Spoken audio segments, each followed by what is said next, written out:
Okay, great, awesome. Hi everyone, so welcome to this week's session where we're going to cover states and international actors. So this is the third part and final part of the actor analysis series that we're doing. So in the first week, we looked at the smallest possible actor, which is the individual. Then we looked at, something on a larger scale, which is social movements and communities. And now we're looking at the biggest possible actor you could possibly debate, which are states and international bodies. Now, what are common mistakes that people make when debating international relations?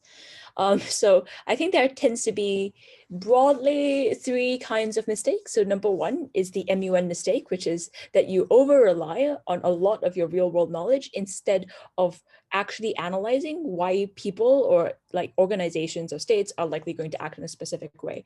So this particular mistake looks like, citing all the previous incidents in which a state has done something like this and saying, that's why it's going to do this again in the future, or trying to build some sort of precedent using a lot of examples in the past without actually analyzing what those examples mean.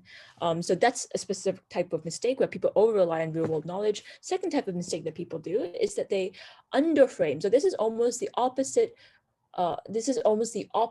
mistake, which is that they don't give any analysis whatsoever about what the actor's relevant interests are and its relevant political context. So they almost debate it as if it is a blank slate. And so because of that, it's very difficult for me to assess competing claims. So for example, if I am a judge and there are two sides that says, for example, if something about like whether or not a state like China will retaliate if you slap sanctions on it, or will it reform? If one debater, if one side just says like, they're going to reform, or the other one tries to say like, no, it's going to basically do the opposite without either side characterizing China itself and why it's likely going to pursue specific actions over others.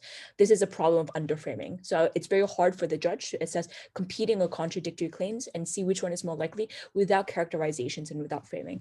The third type of mistake that people do is they're not proving why a specific action is uniquely effective or it is the only mechanism to achieve certain impacts. So what do I mean by this? So loads and loads of international relation debates will always have the same incentives to do certain things. So for example, it's about like whether or not, a country will be able to achieve more regional influence. It'll be about whether or not it wants to get more clout, about whether or not it wants to increase its military superiority, et cetera, et cetera. But note there are millions of ways that a country can possibly achieve regional influence. So to portray what this mistake looks like in practice, there may be a motion about whether or not Saudi Arabia should intervene in Ethiopia and support a secessionist movement within Ethiopia, or to try to destabilize the Ethiopia somehow. And one of the teams may forward the argument, this is a really good way for it to increase its regional influence because it could, like, for example, install a proxy government in Ethiopia and cement its presence within North Africa. So note that this is a decent argument, but it does not prove why this is like the most effective way for Saudi Arabia to cement its regional influence in North Africa. So therefore, another opposition team could just come up and say, hey, yeah, sure, we agree that this is one of the many ways that Saudi Arabia could increase its regional influence, but since it is not the most effective way, it's not very clear why Saudi Arabia has any interest in doing this. Since it could pursue all these other alternatives. So this is another way that people often make mistakes in international relations, and it's particularly a problem in international relations because the incentives that states tend to go for tend to be very, very similar. So it's clout, regional influence, military superiority. And what you really need to prove there is that something is uniquely effective at achieving those incentives. Cool. So how do we not make those mistakes? So what is IR actually about? So of course, just like every actor debate, teams should identify the incentives of actors and limitations or restrictions that limit how they can pursue those incentives.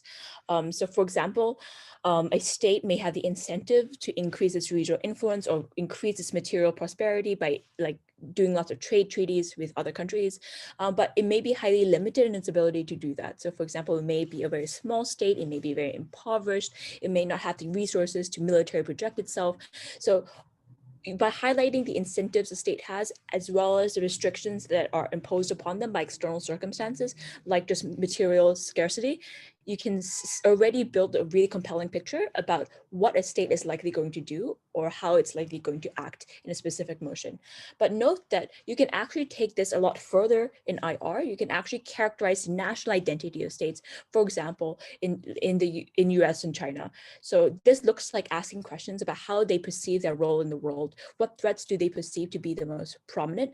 And so these kinds of more nuanced questions will allow you to shape not only what incentives these countries are likely, like what incentives these countries likely have, and as well as their capacities to act, but also how they choose to pursue those incentives when given multiple options, and the extent to which they project themselves on the international stage. A really good example of this is Russia. So if you're just going to look at the bare bones incentives and external limitations that Russia has, I can highlight, look, Russia has the incentive to kind of cement regional influence in Eastern Europe and install lots of proxy governments. But then I look at the limitations and I say, look, well, Russia's economy is the size of California. It's incredibly impoverished. And also its military is actually pretty poorly trained compared to, for example, its main rival, the US, right? And so because of this, like this would allow me to infer that actually Russia should not be militarily projecting itself at all in the eastern sphere of Europe, but yet it does. So why does it do that? Well, the reason why it does that is because of its national identity or how it perceives its role in the world. What you'll realize about, for example, Russian international relations or foreign policy is that they feel entitled to a really large role in the geopolitical sphere because they believe that they are heirs to a great heritage from, like, for example, things like the Cold War, things like being a center for culture and really important artistic achievements and scientific achievements. And because of all that heritage and past historical relevance, they believe they deserve that geopolitical role. And that's why they project themselves far, far wider and far further than what that material resources actually allows them to do. And so through analyzing things like how states perceive themselves and what threats they perceive themselves to be under, you can actually build even more compelling pictures and explain why countries sometimes do things that are slightly counterintuitive. Cool. So hope that makes sense. I'm going to tell you how to do this. Great. So how do you debate IR? So of course, you're like, unlike most other things in debate where you kind of can just, I guess, like it's good to know about stuff in any debate, but in IR, it's very, very, very important to know stuff. So your ability to debate IR to a very high level is really severely capped if you just don't know anything about the actors involved. And so, like, sure, you can make you can get like pretty good scores if you know nothing and you're just a really good debater with a lot of the good foundational skills in debating. For example, you can highlight incentives they're likely going to have. You can highlight things that show why they're likely going to act in a specific way. But we're talking about high level. If you're talking about trying to break through the 80 barrier in debating IR, it's going to be severely limited if you just don't know anything about what's going on. So I really recommend, more so than in any other type of debate, to read with intention of understanding the identity of a state. So try to case file, but case file with intention. And this is a very common mistake that I see people make. They don't know how to case file IR. So note that case filing or effective case filing in debate is not necessarily knowing every single detail about a country's history, but rather trying to understand what a country is. So what do I mean about this? If I'm trying to learn about China, I'm not necessarily going to try to understand all the details of what happened in the Qing dynasty all the way up to the modern era, including administration changes and stuff like that. Rather, the kinds of questions I'm trying to understand are things like, how do Chinese people feel about their own history? What are the parts of that history that are integral to the formation of its modern national identity? How do Chinese people interact with their state? And what is that relationship built upon? So, for example, when people choose to support their state or just like, condemn it or et cetera, or try to oppose it or kind of, I guess, resentful towards what that state does, what kind of things are factor into that? So for example, lots of Chinese people support maybe their government because it has granted them economic prosperity in the past, and that's a priority that loads of Chinese citizens have, but it's probably fading over time. So that's the kind of things that affect the relationship of a state with its people. Another question that I can kind of think about is what is China's ambitions and what are they shaped by? And so, for example, like you can see that China's ambitions, of course, is to cement itself as a huge geopolitical powerhouse. But what you'll notice is that a lot of the time, it doesn't really project itself militarily. Rather, a lot of its most ambitious projects are economic in nature. So you can say that its ambitions are actually shaped by kind of being the centerpiece of the global economy, where everything is manufactured, where things pass through, like to have a finger in every economic pie. And because of that, to be so important and significant in the global economy that it becomes a huge geopolitical powerhouse. So understanding things like that will really help you try to understand what a state is. Of course, you should also like case file relevant current affairs. So this looks like the One Belt One Road project, the South China Sea dispute, Japanese-Chinese relations, because the like debates will probably be about these things. So I would say if you're ever trying to case file a country, don't case file its history, case file who it is, you know, like if you're trying to get to know a person, I don't want to know about, you know, their 16th birthday and exactly what happened in their 16th birthday. Rather, I want to understand who they are, what they believe to be most significant about them, and therefore how they're likely going to act in the future. So try to think about countries almost as people when you're trying to understand or case file them. So case file with that kind of intention. Cool. So what types of IR motions are there? There are broadly three kinds of IR motions. Number one, it will be the kind of, you know, international organizations attempting to increase the efficacy or control over their membership in one way or another. So it's always just like, NATO should expel its members that don't meet the organization's defense spending targets, or say EU like punishing Eastern European states to have low human rights standards, or it's, you know, WHO having a lot more power to, for example, intervene in the medical affairs of its member states. Like these are all just international, the same type of motion where it's about whether or not an international organization should pursue a specific action in order to more effectively, number one, meet its goals, number two, cement control over its membership. So loads of international organizations always face a crisis in membership. So like loads of member states always want to leave. So a lot of motions will be about how to solve that particular problem of, you know, rebuilding confidence in the international organization. The second type of motion you'll encounter is a state proactively or reactively intervening in another state to secure some interest. So this is a motion that recently came out. This house at Saudi Arabia would provide funding and support to Tigray People's Liberation Front and encourage their aggression against the Ethiopian federal government. So this is a form of foreign intervention or meddling in another state's foreign affairs in order to gain something.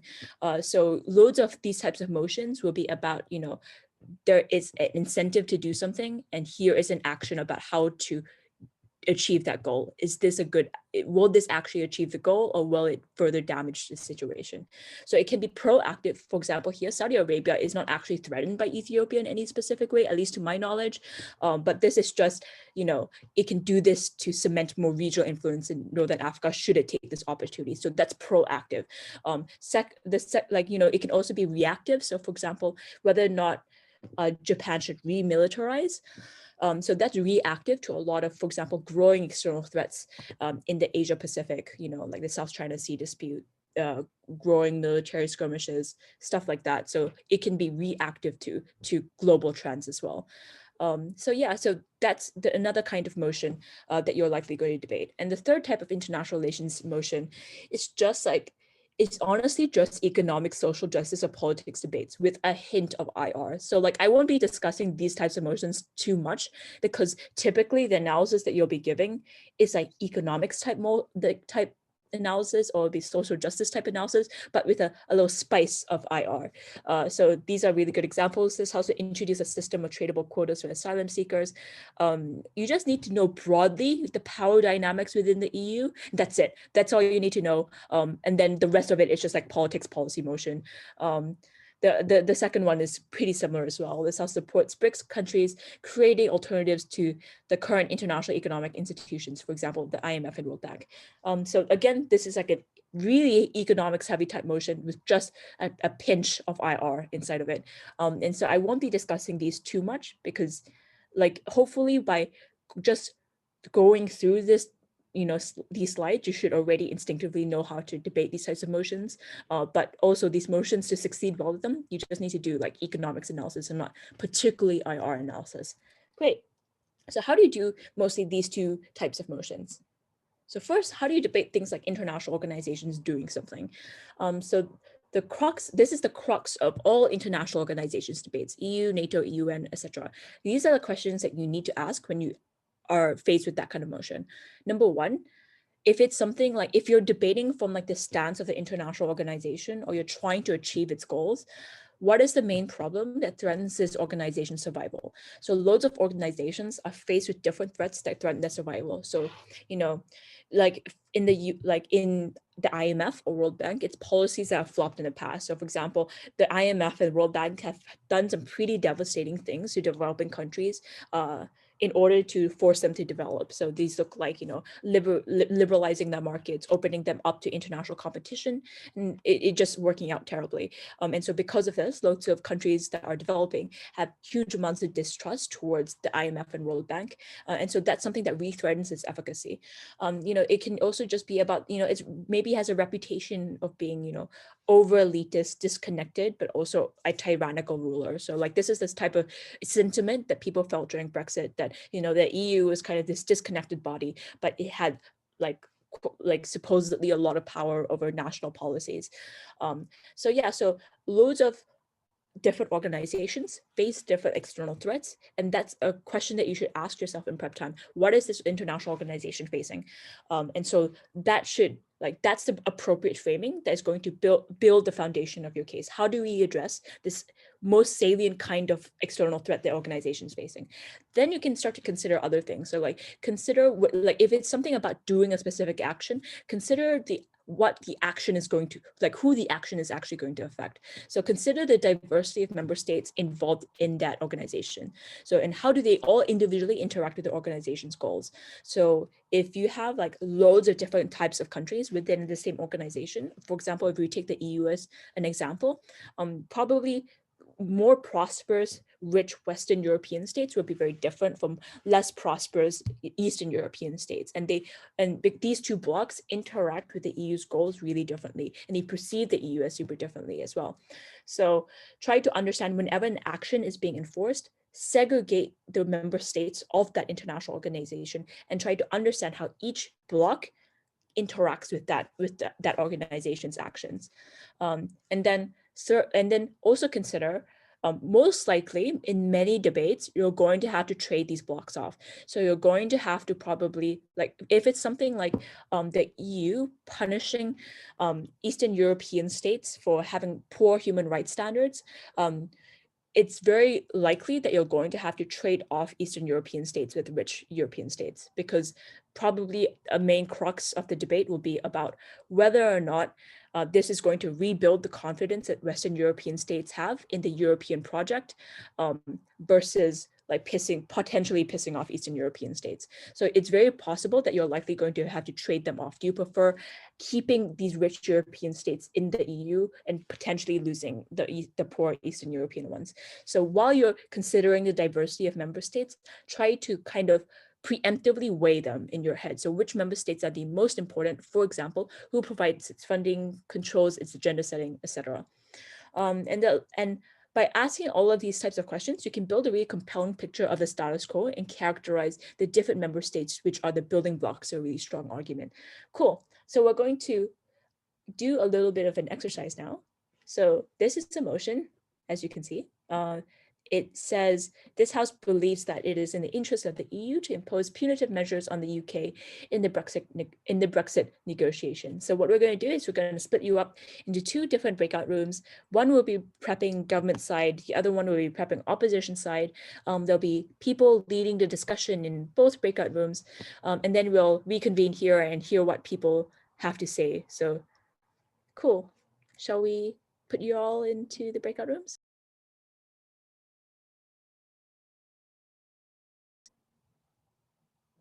I think that may be everyone. Oh, cool. So let's start with breakout room 1. So would the leader of breakout room 1 like to summarize what you guys came up with? Presumably just on balance of numbers of states, you primarily care about citizens of the EU. rather than citizens, I guess, of the UK. I guess you could also make a duties argument there. But most of the stuff we then talk about largely affects the outcomes for the EU. Two broad categories of things we discussed. The firstly on trends towards kind of separatist movements, both within the east of Europe, but also to some degree within Western states. I think the broad claim that we were making here is that either the image of the EU being inefficient in terms of dealing with separatist movements and therefore making it easy for them to separate is something that encourages separatist parties, especially if the trade-off for them is that the UK is able to cause harms to the EU and get preferential treatment. And this is something that those countries, especially Eastern European ones, who are historically worse off in terms of negotiations with the EU, feel is being doing kind of unfairly to them, especially given a tendency in these countries towards kind of politicians blaming the EU in order to tap into political support, and why this might therefore be something that they tap into further, leading to both increased amounts of kind of separatism, I guess, but also these parties tend to be fairly right-wing, fairly problematic in various ways, and you get all of the kind of problematic effects of that. Similar things happen in the West, for example, in France with politicians like Marine Le Pen. I won't spend ages describing that. I think the analysis is fairly similar. A second broad category of impacts here is that there are a set of economic interests for the EU, for its citizens, that I think we reach via various actors who affect the incentives of kind of the larger Western European economies. The first is that there's a series of markets that they have an interest in connecting to in the UK because they drive the economic success of that country and therefore also the decision-making apparatus via kind of elections and so on.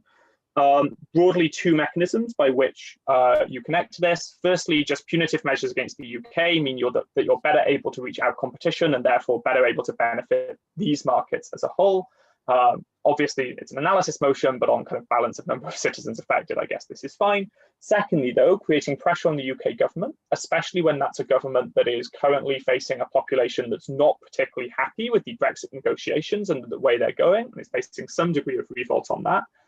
If the UK is to start to feel the effects of punitive measures, I think the result of this, we say, is the pressure on the UK government is probably to give in on things like fisheries in the North Sea or so on, and actually to give in to kind of more cooperative economic interests. A second broad strand of things here is kind of part of these economies is made up by the investment of multinational corporations or private investors. And for these people, it is a worrying trend that the EU is unable to control the UK in negotiations because it implies a lack of stability, which means they can't guarantee their investments will be profitable. And as a result, they would much rather punitive measures be imposed in order to drive investment and therefore reach the kind of corresponding economic benefits. Okay, cool. That was really good. Breakout room 2? I think we broadly identified like similar areas of EU interests, like caring about how populism and anti-EU sentiment has been growing in recent years and how to deal with that. And then secondly, like thinking about which are the more important states, like for example, so also like European states being more important than those of the UK, like Ireland, Germany, but also like bigger European states through trade being important. So what we talked about, like in terms of opposition arguments or things, is like firstly, we came to the conclusion that it's likely that it's gonna show EU in a bad light in terms of having less respect for like the notion of sovereignty, or when you already have countries that there have lots of anti-EU like sentiment, and when one country is trying to leave and now you're like barring them or like not allowing them to effectively leave, then this is showing that you don't respect their sovereignty and decision to leave and can like further fuel like anti-EU mindset. Secondly, how it's going to be like disruptive for the Brexit negotiations themselves if you have these measures in different ways. So like one likely outcome is that it's going to make it longer because the countries like UK is likely to be outraged by this, and like having a longer process is firstly bad because many member states would probably feel like the EU institutions aren't functioning as efficiently as they could. They're focusing on the wrong things, and it is necessary, or like you would need it to be more efficient for them to have more support or faith in the EU. So tying back to the anti-EU sentiment. But secondly, having the process drag out is harmful for countries that have close ties to the UK. So most importantly, probably Ireland, which is also a EU member state, so a high priority of the EU, but also countries like Germany and France. And France has its own like issues of populism, and you'd want to avoid that. And lastly, punitive measures, because it's a time-sensitive issue, there are deadlines you need to adhere to. If that isn't reached, it's likely to the outcome is like a hard deal or hard Brexit, which is also again harmful in terms of like economic interests, specifically Ireland. So those are the like main things we talked about. Awesome, great. So I think people really did hit upon like the key clashes in this debate. So of course it is, everyone knows that they heavily had to characterize what the problem was in the EU that currently faced them, which is separationist or populist movements that want to leave the EU, and how to best prevent that. And there's kind of the second strand of argumentation about like what are the EU's actual material interests in terms of economic trade deals, preserving the stability of the market, continuing access into the British market, et cetera, et cetera. So there's kind of like these two blocks of clash, and the ability for teams to therefore do very well in the debate is to either like weigh between these clashes, so which is more important between them, the material resources that EU is able to guarantee to its members, or kind of like stopping separationists within the EU. And of course, as you can see, we already have contradictory claims. So from proposition, or from what we just heard from government, is that, you know, right now separationism is caused by this the optics of inefficiency or inefficacy that the EU currently has, that's too soft, that it can't enforce its own rules, that the UK can basically get away with slandering the EU, saying lots of terrible things about it, and just leaving and just acting with impunity, basically. And the way that we bolster confidence within the EU is to have it actually retaliate and punish the UK for what it has done. And of course, we get a counter characterization of the argument in opposition, which is to say, like, actually separationism is caused by this idea that the EU is like this tyrannical sovereign that kind of like undermines the national sovereignty of each state. You know, like in the EU like charter, it is actually legal for states to leave. So if you are seen to be punishing people for exercising what is in their legal right to do so, you are seen as tyrannical, and the backlash against you is much more severe. So when you have these competing characterizations about, you know, what is actually causing separationism, it's very good for you to forecast and preempt that that's going to likely be the case, and try to build up a lot of analytical reasons as to why it is your characterization that is correct, and therefore why this specific motion solves that problem that you just characterized. So cool. So as you can see, like just like by discussing a lot of these arguments in this motion, you could already preempt a lot of the kind of clashes, and understand that a lot of what makes or breaks these clashes is how you characterize these problems, and how you characterize like states within the EU actually feeling about the problem. Cool. So hopefully that was significant, or just like enriching to all of you. Great. So now that we've discussed how to debate international organizations, now let's learn how to debate like the second type of motion. So states proactively or reactively intervening in the affairs of another state in order to achieve some sort of incentive. Either it is like defending itself, or it is, you know, securing some material interests, or achieving domestic popularity or legitimacy. So I'm going to go through different kinds of states that you're likely going to encounter, and what they tend to be motivated by, and therefore how do they best secure their interests within that specific frame of the motion. Cool. So the first type of actor that I want to talk about is theocracies.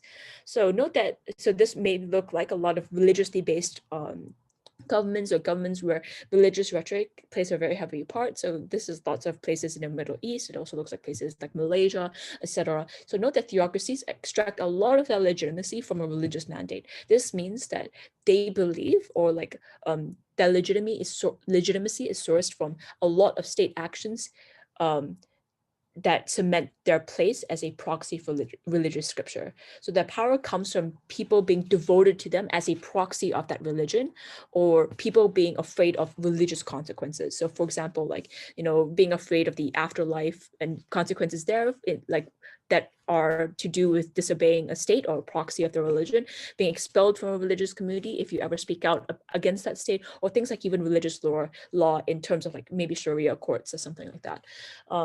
And so theocracies are heavily based on this idea that they have a religious mandate and they are to some extent the voice of that religion. Remember that religion is very fluid, and most states subscribe to a highly specific interpretation of that religion in order to justify its structure. Note that there is like never an argument that says like, for example, Christianity says this, hence this is that the state is going to do X, Y, Z. No. Note that religion is highly fluid and people have very different and evolving interpretations of what that religion means.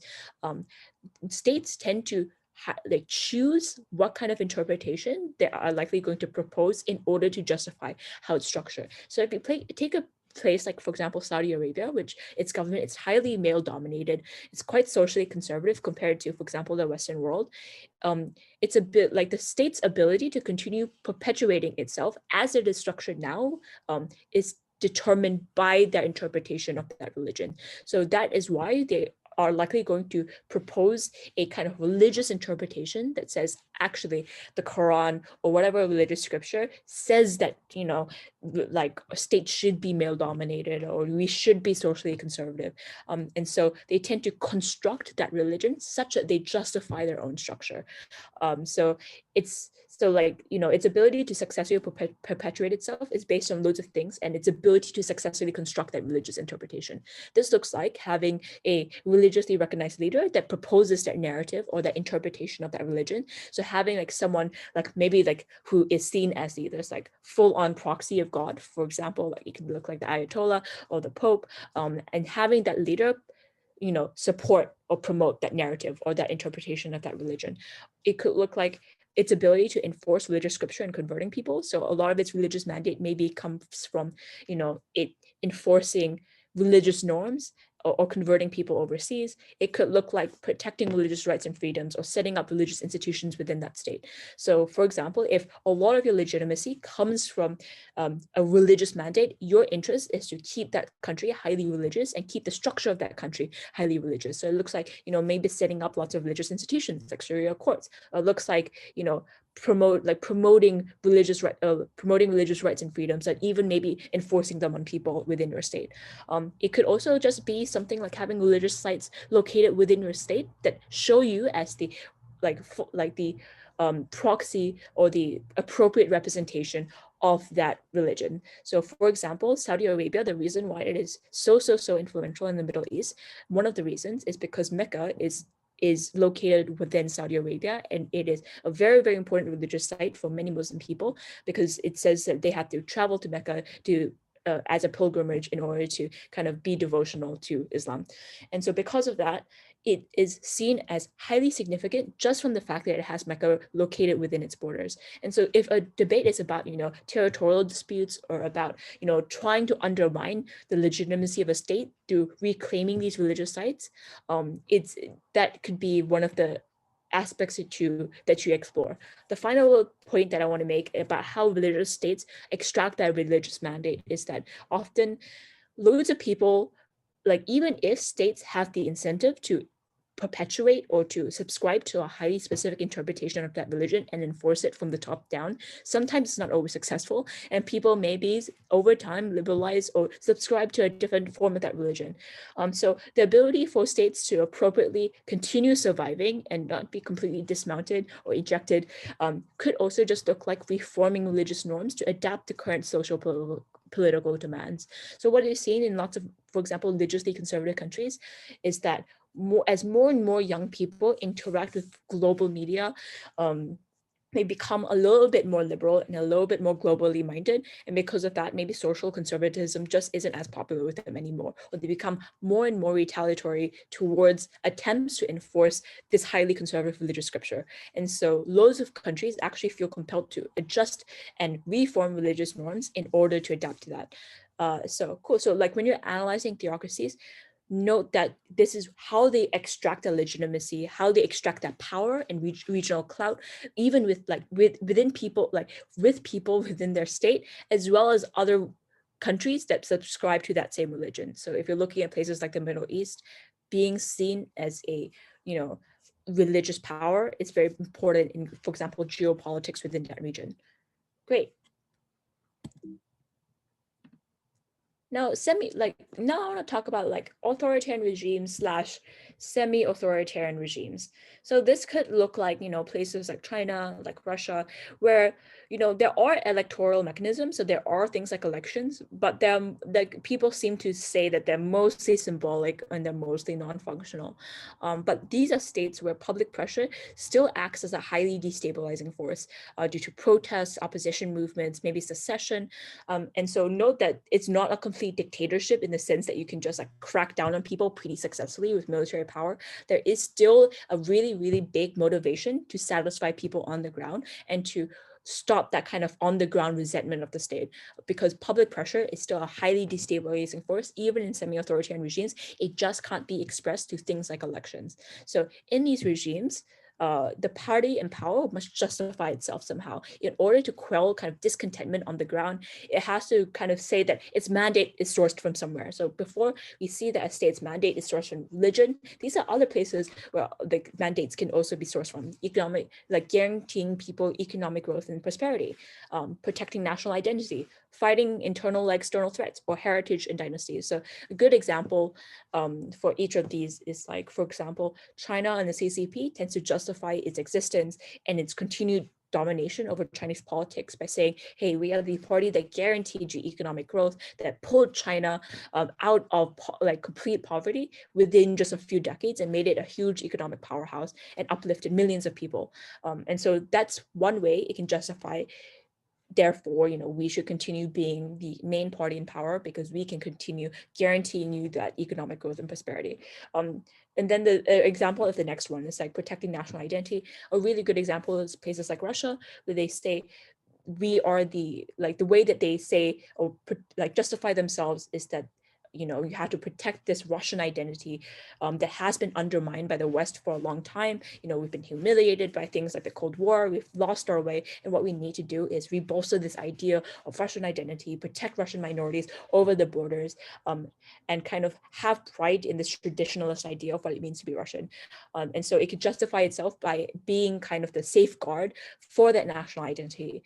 And I bet you guys can find similar examples for the next two sources of mandates, like fighting internal external threats, or just maybe like the party in power has been the party in power for a very long time, and so there's this notion of heritage or dynasty there.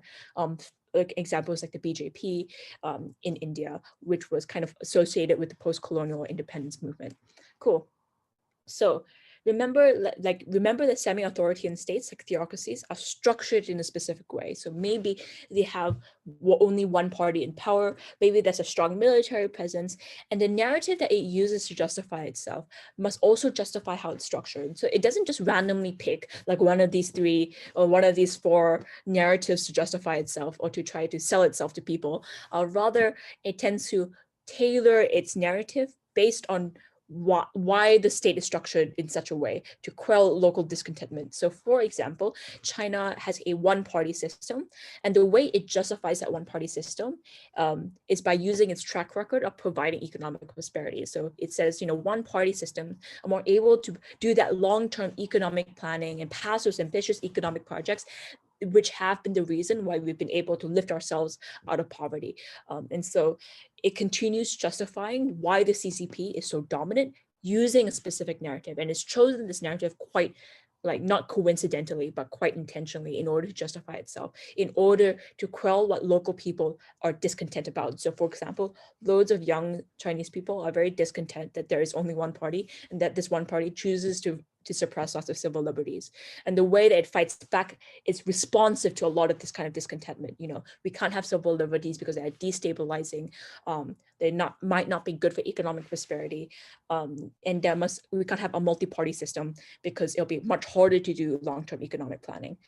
So note that the narratives that states use is responsive to local discontentment or public pressure on the ground, as well as the structure that the state itself is functioning in. Hope that makes sense. If it's confusing, please ask me questions.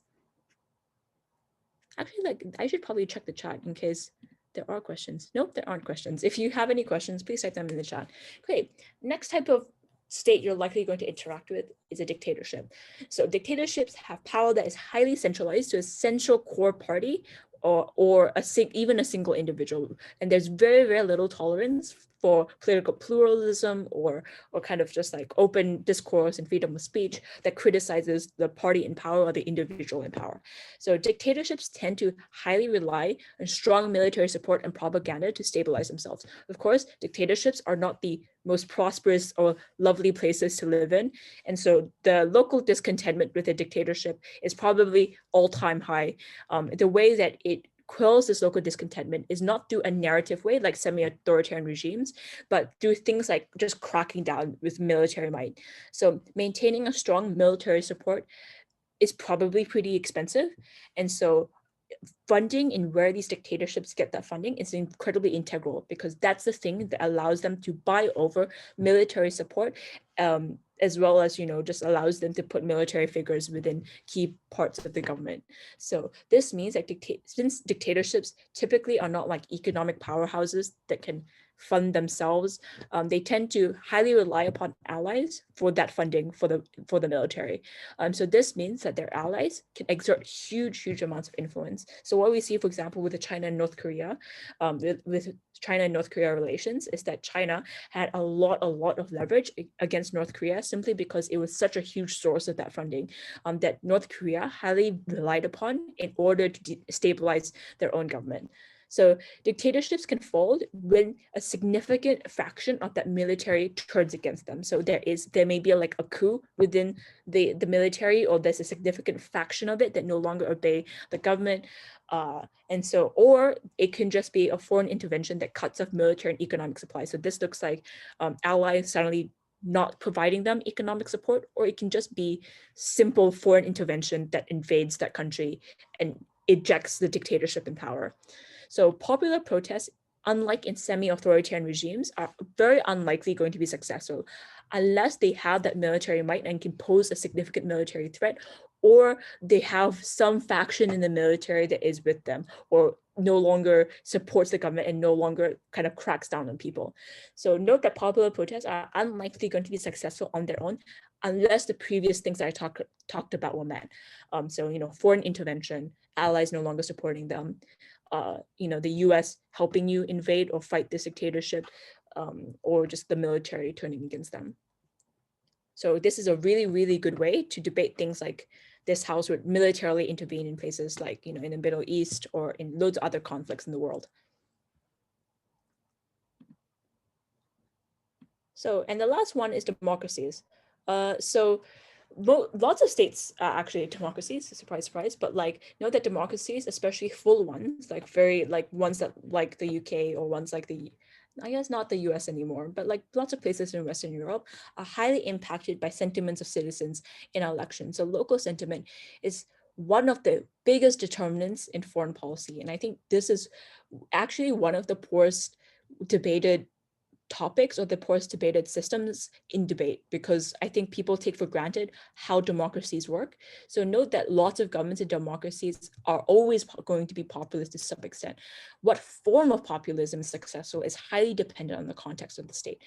So all states will, all democratic states will do something that is popular with their people, but what is popular with their people is dependent on the people themselves and how they feel, and how that feelings have changed over time. For example, in the early 2000s, highly interventionist US policy was very popular with American people, because it kind of played into this idea that we're the global policeman, we have a duty towards protecting rights and freedoms, and it's our responsibility because America is exceptional both in its power over the world as well as in the ideals that it proposes, and so because of that, it has the duty to reform the world such that it's a better place. So highly interventionist policy was very popular with loads of people.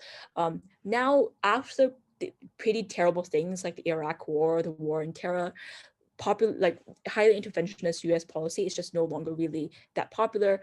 It seems like populists place a lot more emphasis on this kind of Americans first perspective, that the US should only intervene when it directly benefits American citizens. So it's a lot more withdrawn and a lot more introverted and inward-facing policy now. And so as you can see, governments will always do stuff that is popular with their people, but what is popular with their people is very, very dependent on the socio-political context of that time. So what kind of socio-political context are we talking about? First kind of context is whether or not people perceive their role to be introverted or extroverted. Do they perceive themselves to be a trendsetter or a trend follower? Really good example of a country that just concedes that it's likely going to be a trend follower is Singapore. So Singapore being a very, very small state, people believe that they have not a lot of impact in global politics, and hence what they're likely going to do, or what their role is to just kind of like influence norms in a very soft kind of way, to be like a mediator for conflicts, and just therefore to be a lot more inward facing and just focus on what it can guarantee, which is Singaporeans first.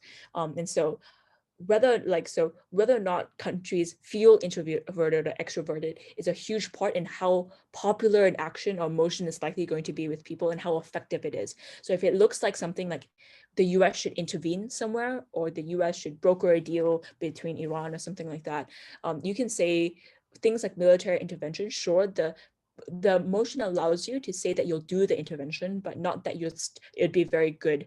So it could look like, if it's not popular with people on the ground, you could just pull out way too early and cause a lot more damage because you pulled out of that military intervention. So analyzing local sentiments on the ground, it's very, very good at analyzing how effective a motion or a mechanism is likely going to be. Another type of social political context that's important to know is us versus them. So who are we and who do we owe loyalties to, and who is to blame for a lot of problems? So I keep using the US example, but of course this is just really true for loads of other countries, is that there is always this idea that, there is a body of people that constitutes a community that we belong to. And these are people who we owe loyalties to. And then there is the other folk who cause all the terrible problems that we currently face. So in alt-right American conservative politics, like who we owe loyalty to, of course, the American people, but also like even the West, the idea, this constructed idea of like the Western European bloc that forwards freedom of speech and all the civil liberties ideas. And so these are people we owe liberties to and we have to protect, versus, the outside invaders, which are just like refugees or just like China, et cetera, et cetera. And these are the people who undermine everything that we as a community stand for. So a really interesting way to understand democracies is who do these countries consider to be in their in-group and who do they consider to be in their out-group. And so because of that, it really affects how popular a policy is likely going to be and how well it's likely going to be carried out. Third, social political context, just foreign intervention. How willing are we to sacrifice resources and people? Not only was America unwilling to as interventionist simply because it's doesn't see its role as a global policeman anymore, and there was kind of that disillusionment. But furthermore, just wars are really expensive. Wars are like really costly in terms of the lives that you have to sacrifice, the resources you have to spend on it, etc. So just like you can just say like, how willing is that country to actually sacrifice these things in order to protect either people who are maybe in the out group or maybe ideals they no longer believes in.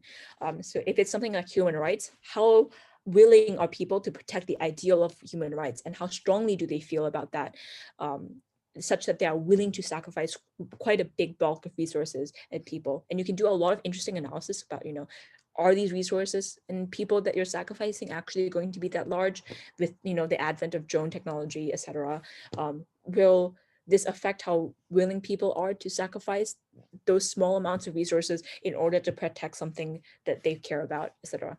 And the final thing is international organizations. So, when you're analyzing how democracies interact with organizations like the IMF, the UN, the EU, it's about whether or not they feel a shared sense of identity with other states within that organization. So you can say that the reasons why loads and loads of, for example, developing states are no longer feel like as devoted to places like the UN is because they no longer feel that the global project is one that is possible, that it is possible to forward this global vision where everyone just, where everyone is kind of in this like kumbaya together. Rather, it feels like it is just impossible for countries that have no power, that are relatively oppressed, to ever cooperate with richer states because richer states just screw them over. So historically, you can say that the identity that these organizations push forward has just been eroded over time, or it's been maybe even bolstered over time. And so you can analyze, how do the individual member states feel about that organization? Do they feel like they can still share an identity, share a shared project with other states?